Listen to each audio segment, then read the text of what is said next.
अस्सलाम student. Sorry ये बहुत ज़्यादा जो है वो एक्स्ट्रा ऑर्डिनरी डिले हो गया क्लास में ड्यू टू कनेक्टिविटी इशू। मेरे ख्याल ये आवाज़ आ रही होगी सबको और मेरा स्क्रीन भी सबको नज़र आ रहा है। यस सर, आ रही है आवाज भी और स्क्रीन भी। ठीक, थैंक यू। अच्छा, हम स्टार्ट करते हैं। इंटीग्रेशन बाय पार्ट्स हम देख सकते हैं।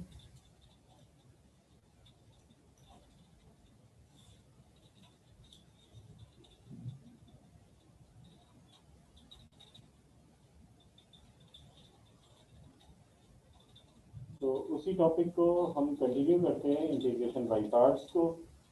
और इसके अलावा भी कुछ टेक्निक्स हम देखेंगे। इंटीग्रेशन बाय पार्ट्स में हमने जो प्रॉब्लम्स की थी उनमें मोस्टली, बल्कि सारे ही प्रॉब्लम्स हमने इनडेफिनेट इंटीग्रल्स के किए थे। अब कुछ प्रॉब्लम जो है वो डेफिनेट इंटीग्रल्स के भी कर लेते हैं कि जिसमें लिमिट्स दी हुई होती है हमें। यानी कि अगर आपके पास इस तरह से लिमिट है 0 to 1 और ये यहाँ पर है 0 to 5/2 और x sin x dx, ये हमारे पास इंटीग्रल है। तो इसको किस तरह से इंटीग्रेट करेंगे, ये इसके लिए हमें चाहिए होगा कि इंटीग्रेशन बाय पार्ट्स यूज़ करें। दो फंक्शंस हैं। अब हम क्या करेंगे, एक को फर्स्ट फंक्शन कह देंगे और ट्रिग्नोमेट्रिक को हम सेकंड फंक्शन कह देंगे। ठीक है, तो हमें पता है first function as it is लिखते हैं और हमें इंटीग्रेट करना होता है सेकंड फंक्शन को। तो सेकंड फंक्शन साइन एक्स है, इसका इंटीग्रल होगा माइनस कॉस एक्स। और क्योंकि यहाँ पे इंटीग्रेट हो गया है तो आप लिमिट लगा दीजिए 0 to 5/2 माइनस इंटीग्रल, ये जो लिमिट है ये यहाँ पे आ जाएगी क्योंकि इंटीग्रेट नहीं हुआ।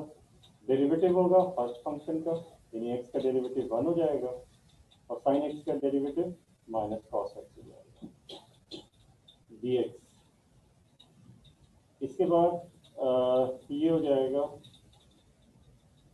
माइनस एक्स कॉस एक्स, चाहे तो लिमिट इसी स्टेप में लगा दें या नेक्स्ट स्टेप में कर लीजिएगा। नेगेटिव साइन और नेगेटिव नेगेटिव पॉजिटिव हो जाएगा कॉस एक्स और 5/2 है, सॉरी लिमिट जो है ये 0 to 5/2 है। तो ये हो जाएगा, अब ये प्लस आ गया कॉस एक्स का एंटी डेरिवेटिव। तो कॉस एक्स का एंटी डेरिवेटिव क्या होता है, साइन एक्स। और यहाँ पे लिमिट होगी 0 to 5। अब लिमिट अप्लाई कर दीजिए, माइनस अपर लिमिट 5/2 रखेंगे तो ये जाएगा 5/2 टाइम्स कॉस 5/2 माइनस ये 0 रखेंगे तो एक्स 0 है तो 0 से मल्टीप्लाई होकर ये 0 ही जाएगा। फिर उसके बाद प्लस अपर लिमिट रखेंगे तो साइन 5/2 माइनस साइन 0। तो ये यहाँ पे cos 5/2 0 होता है, ये सब 0 हो जाएगा। साइन 0 0 होता है और साइन 5/2 की वैल्यू होती है 1। तो इसका रिजल्ट आ जाएगा। तो जैसे कि आपने डेफिनेट इंटीग्रल्स पहले पढ़े थे, ये उसी तरह से डेफिनेट इंटीग्रल है। फर्क सिर्फ इतना है कि ये यहाँ पे इंटीग्रेशन बाई पार्ट्स का फॉर्मूला यहाँ पर अप्लाई होता है। तो इंटीग्रेशन बाई पार्ट्स का फॉर्मूला अप्लाई होने की वजह से जो है वो थोड़ा सा फर्क आता है, लेकिन इतना ज़्यादा जो है फर्क नहीं। अब जैसे कि मैंने आपको साइन का कराया था उसी तरह से कोसाइन का होता है, इसी तरह से सेक का कराया था उसी तरह से सेक टू दी पावर एन के लिए हमने किया था, उसी तरीके से कोसेक का होता है। और जिस तरह से टेन का होता है उसी तरीके से कॉट का होता है। तो आई होप के 10 to the power n x का जो है वो एंटी डेरिवेटिव आप आसानी से कर लेंगे। अब इसके बाद देखें कि हमारे पास कुछ चीज़ें ऐसी होती हैं जैसे for example integral sine to the power n x, cos to the power n d. ये इस तरह से ट्रिग्नोमेट्रिक फंक्शंस आ जाते हैं, यानी कि इनकी पावर n और m डिफरेंट पार्ट्स होती हैं, और अगर हमारे पास ये बड़ी पार्ट्स हों तो फिर उसके बाद क्या करेंगे ऐसी सूरत में। ठीक है? तो जैसे कि ये पावर जो है वो साइन की पावर n है और कॉस की पावर n है। इसी तरह से हमारे पास टेन और सेक एक साथ हो सकते हैं और उनकी भी पावर m और n हो सकती है। कोसेक और कॉट एक साथ हो सकते हैं और उसकी पावर, यानी कि कॉम्प्लीमेंट फंक्शन जब साथ हो तो फिर हम क्या करेंगे। कॉम्प्लीमेंट्री क्या मतलब, जैसे कि साइन है उसका कॉम्प्लीमेंट होता है कोसाइन, इसी तरह से सेक है तो उसका कॉम्प्लीमेंट होता है कोसेक, इसी तरह से टेन है तो उसका कॉम्प्लीमेंट होता है कोसिकेंट। टेन का होता है कोटेजेंट। ठीक है, ये इसका कॉम्प्लीमेंट होता है। कॉम्प्लीमेंट का मतलब ये है कि जब एंगल का सम 90 डिग्री होगा तो दोनों की वैल्यू सेम होगी। जैसे साइन 30 डिग्री वही होगा जो कि कॉस 60 डिग्री है, क्योंकि 30 और 60 का सम 90 आता है। तो बिल्कुल इसी तरह से ये जो है टेन और कॉट में भी होता है, सेक और कोसेक में भी होता है। ठीक है, इनकी वैल्यू सेम होती है। तो ये complement function, complementary function, complementary trigonometric functions एक साथ हों तो फिर ऐसी सूरत में हम क्या करते हैं। तो ऐसी सूरत में हम ये करते हैं कि ये देखते हैं कि इन दोनों में से किसकी पावर ऑड है। ठीक है? तो इसमें तीन केसेस होते हैं। सबसे पहले केस वन लीजिए। केस वन में when n is odd, यानी n अगर ऑड है, तो n अगर ऑड है तो let n is equal to 2k minus one या 2k प्लस वन लिख देते हैं। for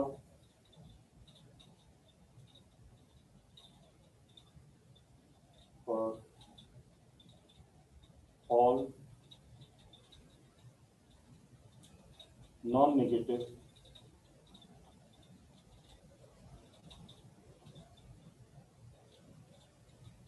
negative integers, यानी k जो है वो नॉन नेगेटिव इंटीजर है, यानी कि 0 1 2 3 इस तरह का नंबर है, कोई नेगेटिव नंबर k नहीं हो सकता।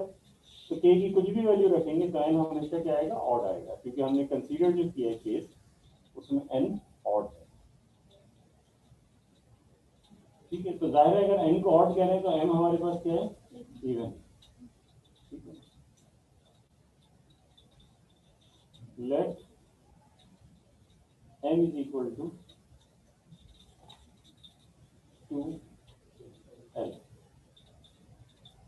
ठीक है, हमने अस्यूम कर लिया कि m जो है वो 2l है, यानी कि ये जो है ये भी ये इवन है।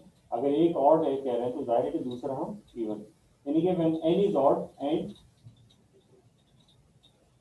m इज इवन, मेरे ख्याल से ये ज्यादा बेहतर है। When m is odd and m is even, ये टू है। तब आपके पास ये इंटीग्रल हो जाएगा sine to the power 2k plus one times x times cos to the power 2l x। Excuse me, जी sir. जी कहिए, मैं सुन रहा हूँ। जी जी, सर ये आपने m को क्या सपोज किया है? 2l 2l सपोज किया है for positive integer, for positive integer l को कोई भी पॉजिटिव इंटीजर हो सकता है। तो ऐसी सूरत में l कोई भी पॉजिटिव इंटीजर होगा, जब वो 2 से मल्टीप्लाई होगा तो वो हमेशा एक इवन नंबर ही आएगा। Okay sir, thank you. कभी भी ऑड नहीं आएगा। अब इसके बाद क्या होगा, ये हमने इनकी वैल्यूज लिखी। अब हम क्या कर सकते हैं, हम ये कर सकते हैं कि ये जो 2k प्लस वन है इसे इस तरह से लिख सकते हैं sine to the power 2k times x cos to the power 2l times x d, हाँ टाइम्स साइन एक्स। वैसे ये जो केस है ये अगर ये एम ऑड इवन नहीं हो तो भी ये सॉल्व हो सकता है, ठीक है। एम के लिए जरूरी नहीं है कि ये इवन हो, इस कंडीशन को ये तो हमने प्रिसाइज इस तरह कर लिया, एम अगर ऑड हो तो भी हो जाएगा, यानी कि हम केस वन कह रहे हैं कि जब एन ऑड हो, यानी एन का ऑड होना जरूरी है। तो ऐसी सूरत में हमने साइन एक्स को अलग कर लिया। अब हमें पता है कि साइन किसका डेरिवेटिव होता है,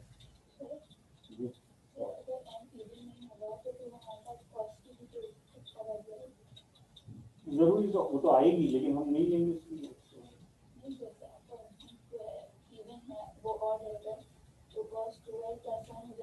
तो उसकी हम नहीं लेंगे ना एक्स्ट्रा वैल्यू, मतलब हमें उस एक्स्ट्रा वैल्यू की जरूरत नहीं पड़ेगी, हमें किसी एक एक्स्ट्रा वैल्यू की जरूरत पड़ेगी। अभी हम ये आइडेंटिटी बना रहे हैं ना, जी आइडेंटिटी बना रहे हैं, लेकिन हम क्या करेंगे सबको कॉस्ट में कन्वर्ट करेंगे, इर्रेस्पेक्टिव के कॉस्ट की पावर कुछ भी हो जाए। तो अगर वो कॉस्ट की ऑड पावर होगी तो वो ऑड ही रहेगी, इवन होगी तो इवन होगी, समझ नहीं था।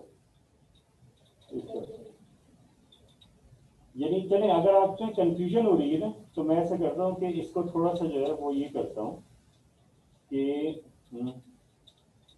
ये वाला पोर्शन हटा देता हूँ, चलो ये ताकि कंफ्यूजन क्रिएट ही ना करे। ये वाला पोर्शन हटा दिया, इससे हम ये बात ही नहीं कर रहे कि कॉस सभी क्या है, वो इवन भी हो सकता है ऑड भी हो सकता है। तो ये 2l नहीं होगा, ये वही m रहेगा। तो अब ये 2l नहीं है, ये वही m है, ताकि ये कंफ्यूजन जो है वो मैं सिंप्लीफाई करना चाह रहा था, लेकिन वो उससे और कंफ्यूजन अगर हो रही है तो आप उससे रहेंगे। अब इसके बाद क्या होगा कि ये जो आपको पता है कि साइन किसका डेरिवेटिव होता है, साइन डेरिवेटिव होता है कॉस का, तो हर चीज कॉस में कन्वर्ट हो जानी चाहिए। तो अब ये जो साइन है क्योंकि इसकी इवन पावर है तो आप इस तरह से इसको लिख सकते हैं कि इंटीग्रल साइन स्क्वायर एक्स और इसकी होल पावर थी, क्योंकि पावर की मल्टीप्लाई होती है, sine cos to the power m times sine, और इसके बाद अभी हो जाएगा साइन स्क्वायर किसके इक्वल होता है 1 माइनस कॉस स्क्वायर, तो हो जाएगा 1 minus cos square x whole power k cos to the power m x sine x d. ये अब पूरा फंक्शन जो है वो इसमें कन्वर्ट हो गया। अब आप चाहें तो इसमें फर्दर इसमें सिंप्लीफिकेशन कर सकते हैं, यानी सब्स्टिट्यूशन यूज कर सकते हैं कि let u is equal to cos, तो du is equal to minus sine x d, या आप इसे ऐसे लिखते हैं negative du equals sine x d. तो अब आपके पास ये जो इंटीग्रल है ये हो जाएगा integral 1 minus u square to the power a u to the power m, और फिर उसके बाद साइन एक्स डी एक्स ये नेगेटिव डी यू के बाद, तो ये नेगेटिव डी यू हो गया, तो ये नेगेटिव डी, कुछ पूछना है तो पूछ लीजिए।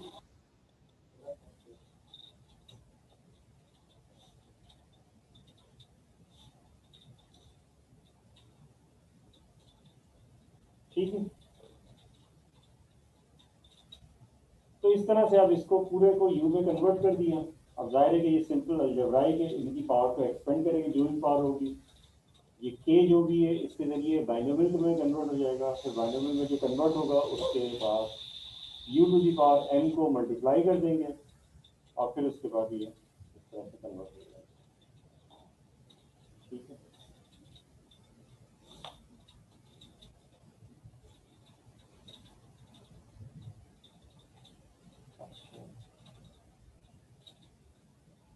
इसी तरह से इसका केस 2 देखते हैं।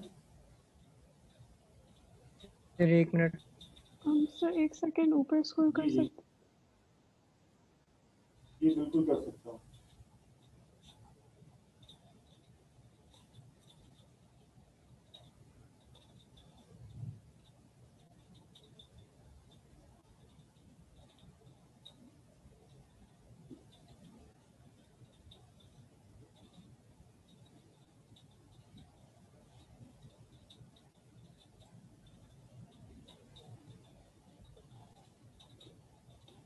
Thank you, sir. ठीक है, वेलकम। अच्छा, अब इसके बाद ये इसी तरह से है integral sine to the power n x cos to the power n x dx। इसमें केस 2 में क्या है कि m इज ऑड, m यहाँ पर ऑड है। अगर m ऑड है तो हम ये अस्यूम कर लेते हैं कि let m equals 2k plus 1, m को 2k प्लस 1 ले लेते हैं, तो इस तरह से हो जाएगा integral sine to the power n x cos to the power 2k plus 1 times x dx, और ये हो जाएगा integral sine to the power n x cos to the power 2k times x times cos x dx। cos किसका derivative होता है? Sign का, तो इस पूरे को हम साइन में कन्वर्ट कर देते हैं, तो ये जाएगा integral sine to the power n x cos square x और उसकी whole power k times cos x dx, और इस तरह से ये हो जाएगा integral sine to the power n x, और ये जाएगा 1 minus sine square x, cos square की जगह लिखिए whole power k times cos x dx। अब चाहे तो आप ये देख लें कि इसका डेरिवेटिव यहाँ मौजूद है, या सब्स्टिट्यूशन यूज कर सकते हैं कि let u equals sine x, इसका डेरिवेटिव लेंगे तो du equals sine x dx।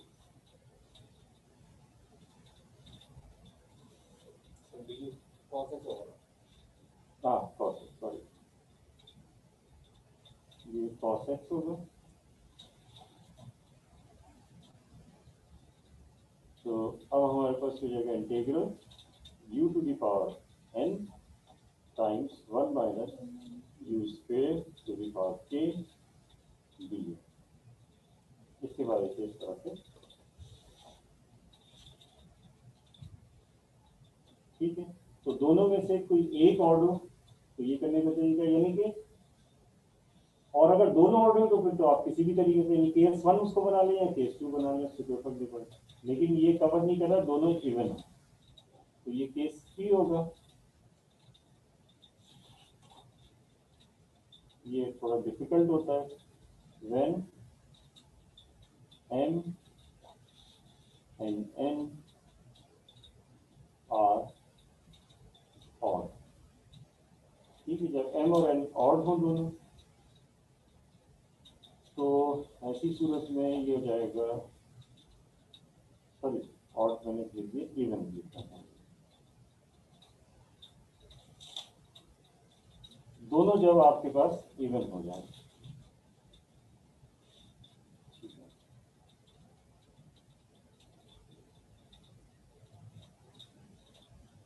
Sign to the power n x cos to the power n x dx। जब दोनों यहाँ पर इवन हो जाएंगे तो फिर हम क्या कर सकेंगे, हम ऐसी सूरत में ये करेंगे कि जैसे हमने अस्यूम कर लिया let n is equal to 2k and let m is equal to 8n, m is equal to 2n, तो इंटीग्रल sine to the power 2k x cos to the power 2l x dx। तो further इसमें ही करते हैं कि integral sign square x इसकी बात के कॉस स्क्वायर एक्स और इसकी पावर एल डी एक्स।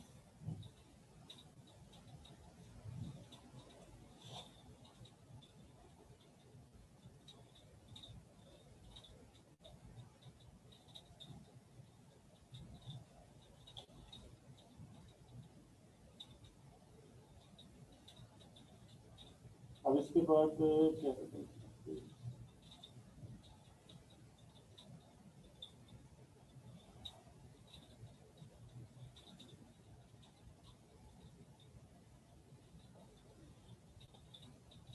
इसके बाद हम ये करेंगे कि इंटीग्रल साइन स्क्वायर करेंगे 1 minus cos 2x divided by 2 और इसकी power times 1 plus cos 2x divided by 2 और इसकी पावर dx। और फिर हमारे पास जो है यहाँ पर कुछ प्रोडक्ट्स की भी टर्म्स आ जाएंगी, और जब हमारे पास जो है वो प्रोडक्ट्स की टर्म्स आती हैं तो फिर हम ट्रिग्नोमेट्रिक रेशियोज जो है वो दोबारा इस्तेमाल करते हैं कि आपको पता है कि अगर साइन और कॉस एक साथ जो है वो प्रोडक्ट की सूरत में आता है तो फिर हम क्या करते हैं, यानी कि इसमें साइन एक्स और कॉस एक्स अगर, तो ये क्या होता है, ये 1/2 साइन 2x हो जाता है, ठीक है। अगर sine x cos x product की सूरत में आ जाए, यानी कि जो भी एंगल होगा वो जाहिर है कि अब तो x नहीं आएगा, 2x या कुछ भी आ जाएगा। इसी तरीके से अगर आपके पास एंगल जो है वो इस तरह से आ रहा होता है कि 1 minus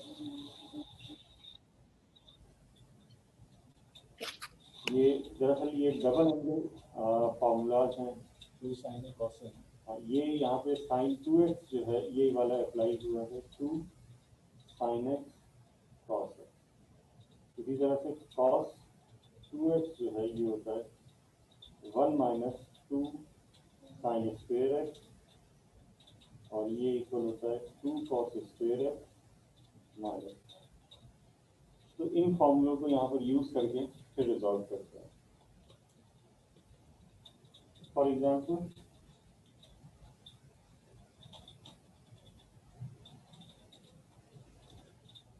integral sin to the power 5x cos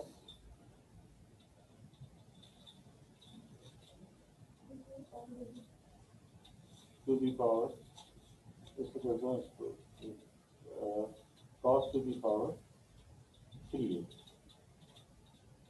dx, ठीक है। अब हम क्या करेंगे, हम ये करेंगे कि वैसे तो और दोनों ही हैं, लेकिन हम और उसको कंसीडर कर लेते हैं जिसकी बात थोड़ी कम है, तो उससे ये कि थोड़ा एडवांटेज हमें मिल जाता है, बड़ा एक्सटेंशन नहीं आता, अदरवाइज एक्सटेंशन बड़ा होता है।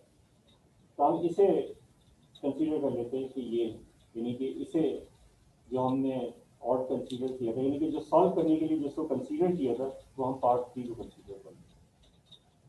तो sign to the power 5x cos square x times cos x, ये हमने कर दिया। हम ये भी कर सकते थे कि इसको कंसीडर कर लेते sign to the power 5x को, उसमें से साइन एक्स अलग कर लेते हैं, लेकिन हम पार्ट जिसकी कम होगी उससे कंसीडर करेंगे, उससे ये होगा कि हमारा जो अलजेब्राइक एक्सपेंशन होगा वो छोटा होगा, ठीक।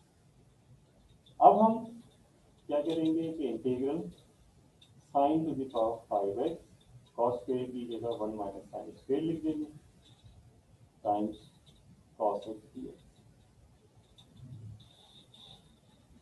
इसके बाद आप अस्यूम कर लें कि let u is equal to sine square x, और फिर u is equal to sine x, sine x, इसका डेरिवेटिव लेंगे तो du equals cos x dx। तो हमारे पास ये इंटीग्रल हो जाएगा u to the power 5 times 1 minus u square times du। अब चले तो u to the power 5 minus u to the power 7 du और इसका इंटीग्रल होगा u to the power 6 divided by 6 minus u to the power 8 divided by 8 plus c और आखिर में u की वैल्यू लिख दीजिए जो कि साइन थी sin x तो 1/6 sin to the power 6x minus 1/8 sin to the power 8x plus 6। ठीक है, तो प्रॉब्लम इसमें समझ में आएगी आप लोगों को? सर ये हम सिंप्लीफिकेशन के लिए लेट करते हैं u को, अगर हम ना भी करें तो तब भी सॉल्व हो जाएगा ना? बिल्कुल हो जाएगा, डायरेक्टली आप कर सकते हैं। ये तो मैंने बस इस वजह से कि ताकि मुश्किल ना हो तो इस वजह से ऐसा कराया, लेकिन आप इस तरह से भी कर सकते हैं। बाद बार हमारे पास कुछ ऐसे फंक्शंस होते हैं कि जिसमें जो है वो हमें थोड़ी सी जो है वो सॉल्व करने में थोड़ी सी दिक्कत होती है। जैसे फॉर एग्जांपल सर 1 मिनट ऊपर करिएगा।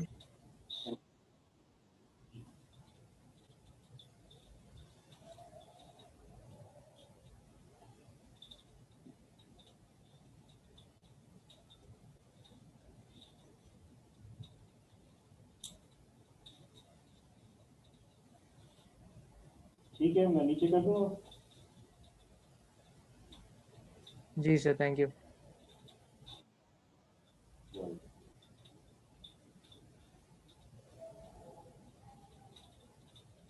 जैसे sec क्यूब एक्स डी, वैसे देखने में बहुत सिंपल सा लग रहा है कि ये इसमें जो है ट्रिग्नोमेट्रिक फंक्शन एक छोटी सी पावर है, लेकिन ये इंटीग्रेशन बाय पार्ट्स के बगैर नहीं होता। sec cube x equal sec cube x, for example अगर हम इसे आई कर लें और ये है sec क्यूब एक्स, अब हम इसे दो पर, जाहिर है कि sec का तो हमें एंटी डेरिवेटिव पता होता है, लेकिन इसकी पार्ट 3 है, तो अब इस दो पार्ट में डिवाइड कर देते हैं। sec to the power 2x और sec x dx। अब इसके बाद हम ये करेंगे कि ये जो sec स्क्वायर लिखा हुआ है इससे जो है हम ये कर सकते हैं कि सॉरी ये करवाया नहीं कराया,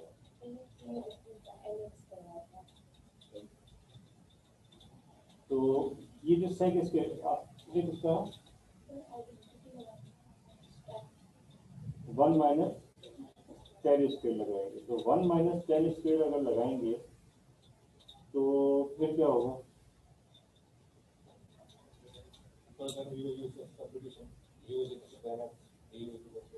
देखिए अगर आप tan x लगाते हैं, फॉर एग्जाम्पल इसकी जगह लगाते हैं 1 प्लस tan स्क्वायर एक्स, ठीक है, तो आपके sec स्क्वायर आ जाएगा और sec x tan square x sec x आ जाएगा।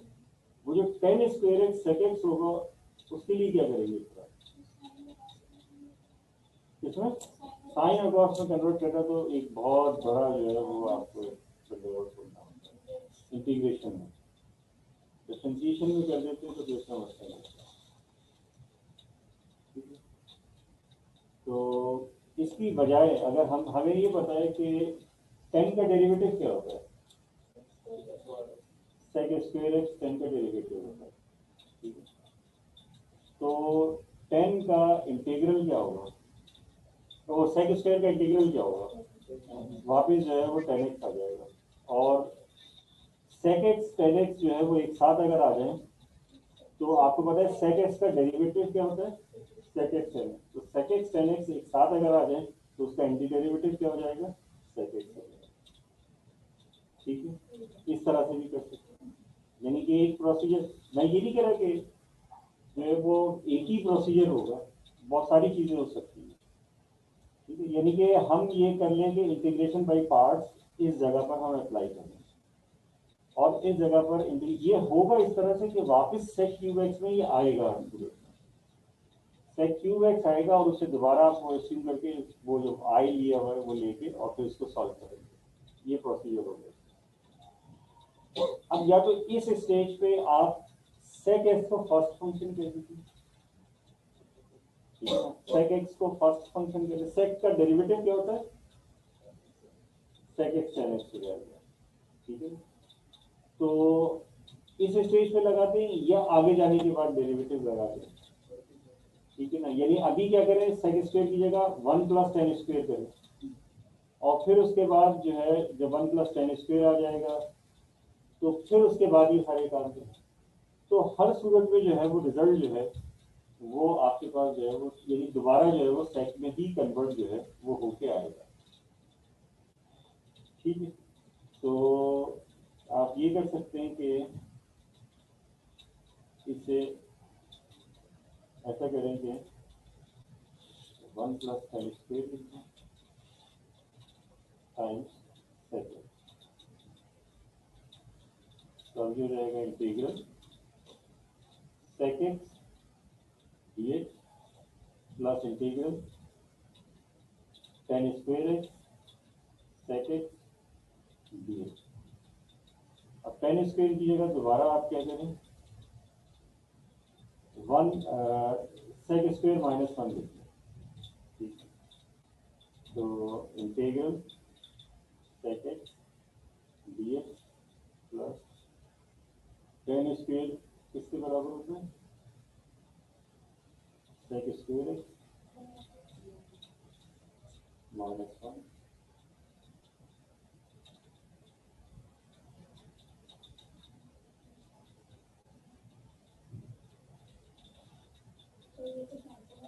और ये तो कैंसिल आउट हो जाएगा। ये मैंने कुछ और बताया था, कर कुछ और दिया है ना, कुछ और कह रहा था ना आप लोग।